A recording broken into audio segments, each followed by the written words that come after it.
obligasyon ba daw ng mga anak ang magulang?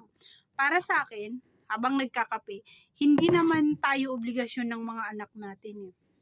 Obligasyon natin silang paaralin, bigyan ng tirahan, bigyan ng pagkain, para magkaroon sila ng magandang kinabukasan. Hindi ho obligasyon ng mga anak na bigyan ng magandang kinabukasan yung mga magulang. Bigyan ng magandang buhay yung mga magulang nila. Para sa akin, hindi. Sila yung bibigyan natin ng magandang buhay para pagdating naman na sila naman yung magkapamilya, hindi sila matulad sa atin. Yung parang hindi umiikot yung poverty. Yung naghihirap na nga sila ngayon, pagdating ng araw na sila magkapamilya, maghihirap din sila kasi nag-uumpisa na naman sila ulit. Kaya para sa akin, hindi tayo obligasyon ng mga anak natin. Siguro papasok na lang yung responsibility nila pagdating ng araw na siguro pag nagdukoy-dukoy na tayo, yun na yung may responsibilidad sila.